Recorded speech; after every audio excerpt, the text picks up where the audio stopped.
హరే రామ రామ రామ హరే హరే. చాలా అద్భుతంగా ఇక్కడ అంబికాదేవి దర్శనం జరిగింది ప్రవర్షణ పర్వతం పైన.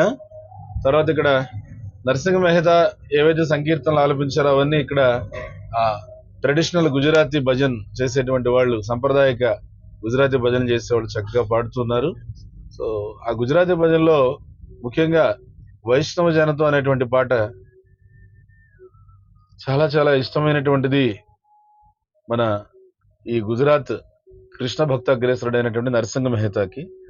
ఆ వైష్ణవ భజన ప్రత్యేకంగా ఎందుకు అంత ప్రత్యేక ప్రాధాన్యత అంటే, ఆ పాటలో జాతి, మతము, కులము, ప్రాంతం అనేటువంటి భేదభావాలు లేకుండా ప్రతి ఒక్కరూ కూడా కృష్ణ భక్తి చేయడానికి అర్హులే.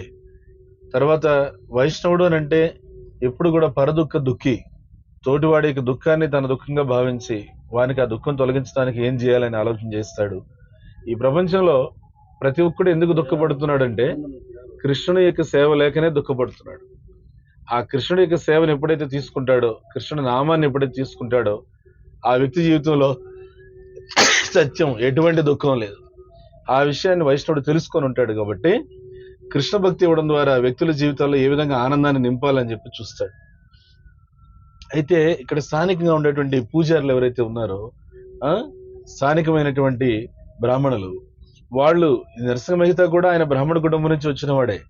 అయితే ఏమిటంటే ఆయన కృష్ణ భక్తి యొక్క తత్వాన్ని అర్థం చేసుకునడం చేత కనిపించే శరీరాన్ని కాకుండా ఆ శరీరంలో ఉండేటువంటి జీవాత్మని ఆయన దర్శిస్తూ తత్వదర్శిన, ప్రతి ఒక్క జీవుడికి కృష్ణ సేవ చేసే అవకాశం ఉందని సంకీర్తనలు రాశారు ఆయన. ఈ స్థానికులకి అది నచ్చక, ముఖ్యంగా ఎవరైతే ఆయన యొక్క ఆ బ్రాహ్మణ సంఘం వాళ్ళు ఉన్నారో వాళ్ళకి అది నచ్చక, ఇదేమిటి ఒక కులము, ఒక జాతి అలాంటివి ఏం పట్టించుకోకుండా అందరూ సంకీర్తన చేయొచ్చు, అందరూ కృష్ణ భక్తి చేయొచ్చు అంటున్నాడు, ఇతను ఏంటి అని చెప్పేసి అతన్ని వాళ్ళు ఏం చేశారంటే అంటరాని వారి కింద లెక్కగట్టి నరసింహ మెహతాని వాళ్ళ యొక్క సంఘం నుండి వెలివేయడానికి నిర్ణయం తీసుకున్నారు. నిర్ణయం తీసుకుని ఒక రోజున వాళ్ళు చెప్పేసరి, మా సంఘంలో ఉండడానికి పనికి ఊరు బయటికి వెళ్ళిపోయేసి, నరసింహ మెహతా ఏం తెచ్చుకోలేదు, తన ఊరు బయటికి వెళ్ళిపోయాడు. ఆయన ఊరు బయటికి వెళ్ళిన తర్వాత వాళ్ళ ఊరు లోపల ఒక పెద్ద ఉత్సవం చేసుకున్నారు. ఉత్సవం చేసుకుంటే వాళ్ళ ఆశ్చర్యం కొద్దీ ఆ ఉత్సవం జరిగే చోట ప్రతి ఒక్క ఎవరైతే నరసింహ మెహతాని తిరస్కరించారో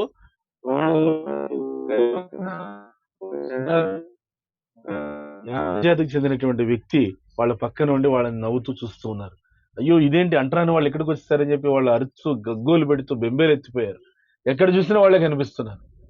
అప్పుడు వాళ్ళలో ఒక ఆయనకి అర్థమైంది, నరసింహ మెహతాని అంటరాని వాడని చెప్పి మనం దూరం పంపించేసాము, మన చుట్టూ అంత అంటరాని వాళ్ళే ఉన్నారు, అసలు వీళ్ళంతా ఎక్కడి నుంచి వచ్చారు, ఇది భగవంతుడికి నచ్చలేదు ఇది అని చెప్పేసి మళ్ళీ వాళ్ళు తలదించుకునేసి నరసింహ మెహతాకి క్షమాపణ చెప్పి ఆయన వెనక్కి తీసుకొచ్చే ప్రయత్నం చేశారు.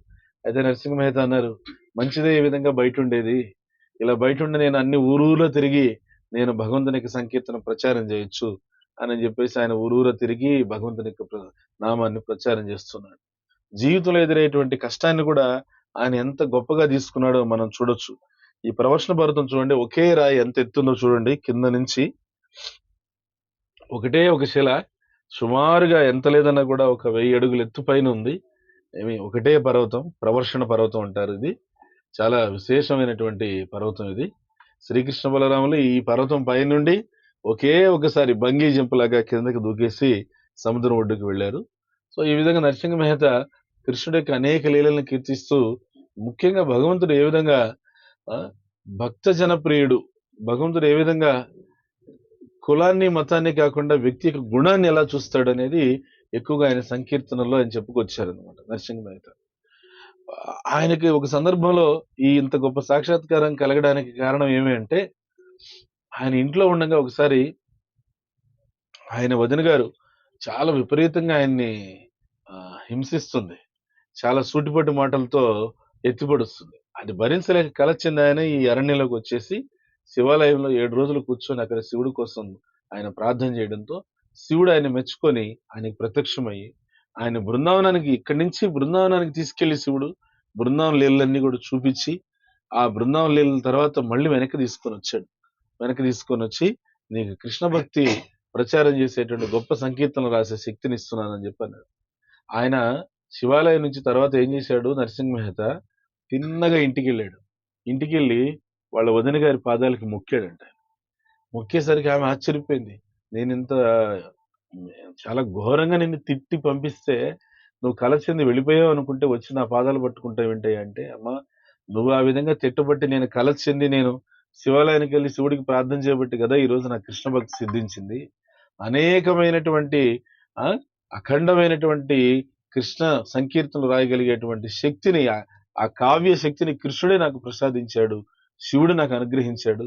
ఇదంతా నీ వల్లే సాధ్యమైంది కదా, అందుకని నీ పాదాలకు మొక్కుతున్నాను, నీకు నమస్కారం తల్లి అని చెప్పి ఆమెకి నమస్కారం చేసుకొని ఇంకా నరసింహ మెహతా తన యొక్క భార్య అలానే తన కుమార్తె కుమారుడితో పాటుగా అక్కడి నుంచి బయలుదేరి జునాగఢ్ సంస్థానానికి బయటకు వచ్చేసాడు. బయటకు వచ్చిన తర్వాత కుమారుడికి పెళ్లి చేసే విషయంలో ఈయన చాలా పేదవాడే ఉండడంతో ఎవరు కూడా సహజంగా ఈయనకి కోడలుగా రావడానికి ఎవరు కూడా వాళ్ళ పిల్లల్ని ఒప్పుకోవడం లేదు. వాళ్ళ యొక్క కులంలో కానీ వాళ్ళ యొక్క కమ్యూనిటీలో కానీ ఎవరు కూడా ఒప్పుకోవడం లేదు. సరే అలా ఉండిపోయారు. ఉండిపోతే ఒక రోజున ఒక మంచి పేరు మోస్తున్నటువంటి ఒక వ్యాపారవేత్త వాళ్ళ ఊర్లోకి వచ్చాడు. నాకు కుమార్తె ఉంది, ఆ కుమార్తెకు తగినటువంటి వరుడు కోసం వెతుకుతున్నానని. జనాలు ఏం చేశారంటే కావాలని నరసింహ మెహతా యొక్క పేదరికం ఈ ఊరికే కాకుండా ఈ మొత్తం ఈ జునాగఢ్ సంస్థానికి అందరికీ తెలియాలని చెప్పేసి ఆ వ్యాపారస్తుని పిలిచి మీరు అక్కడికి వెళ్ళండి, ఆ నరసింహ మెహతా చాలా చాలా సంపద కలిగిన ధనికుడు, అతను చాలా ఆగర్భ శ్రీమంతుడు, ఆయన దగ్గర ఒక కుమారుడు ఉన్నాడు, ఆ కుమారుడు మీ కుమార్తెకి తగినటువంటి వరుడు అని చెప్పి పంపించారు. ఊరికి నేను నవ్వుతానికి చెప్పి పంపించారు. పంపిస్తే నరసింహ మెహతా ఇంటికి వెళ్ళాడు ఆ వ్యాపారస్తుడు. వెళ్ళి చూస్తే ఇంట్లో అసలు అది చాలా పూరి గుడిసె అనమాట. వర్షం వచ్చినా ఎండొచ్చినా రెండు సమానంగా ఇంట్లో పడుతున్నాయి. అట్లాంటి పూరి గుడిసెలో ఉన్నాడు. ఈ లోపలికి వెళ్ళి చూస్తే నరసింహ మెహతా కూర్చొని చక్కగా కృష్ణనామాన్ని సంకీర్తన చేస్తూ హరే కృష్ణ కృష్ణ కృష్ణ హరే హరే హరే రామ హరే హరే ఆ నామాన్ని సంకీర్తన చేస్తుంటే ఆ వ్యాపారస్తుడు చూసి, ఆయన కొద్దిగా సాధువుల సాంగత్యం ఉన్నవాడు, అందువల్ల ఆయనకి విషయం అర్థమయ్యి తర్వాత బయటకు వచ్చి ఆయన అందరికీ కూడా చాటింపు వేశాడు. ఏమనంటే, ఈ ఊళ్ళో కాదు, ఈ మండలంలో కాదు, ఈ జునాగఢ్ సంస్థానంలోనే నరసింహ మెహతా కన్నా ధనవంతుడు ఇంకొకడు లేడు.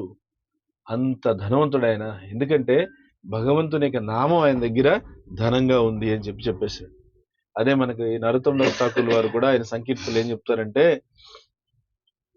గోలోకేర ప్రేమ ధన హరినామ సంకీర్తన, గోలోకేర ప్రేమ ధన హరినామ సంకీర్తన. గోలోకంలో ఉండే ప్రేమధనం హరినామ సంకీర్తన రూపంలో భూలోకానికి వచ్చిందండి. అందుకని ఆ హరినామ సంకీర్తన అంత గొప్ప ప్రేమధనాన్ని ఆయన కలిగి ఉన్నాడని చెప్పి అందరి యొక్క ఆలోచనలకి భిన్నంగా అందరినీ ఆశ్చర్యపరుస్తూ ఆ వ్యాపారస్తుడు తన కుమార్తెని ఆ నరసింహ మెహతా ఇంటికి కోడలుగా పంపించాడు అనమాట. నరసింహ మెహతా కుమారుణ్ణి చక్కగా తన అల్లుడుగా చేసుకున్నాడు. అందరూ ఏమనుకున్నారు, పేదవాడని చెప్పి ఈయన గురించి అందరికీ తెలిసి ఈయన అందరి ముందు నవ్వులు పాలవుతాడు అనుకుంటే భగవంతుడు ఇంకొక ఏర్పాటు చేశాడు. సో ఆ విధంగా ఊరు అందరికీ ఆయన చెప్పింది ఏంటంటే, వ్యాపారస్తుడు నేను ధనికుడు అనుకుంటున్నారేమో, నాకన్నా ధనికుడు నరసింహ మెహతా, ఆయన ఇంట్లో కృష్ణ నామం అనే ధనం ఉంది అని చెప్తాడు.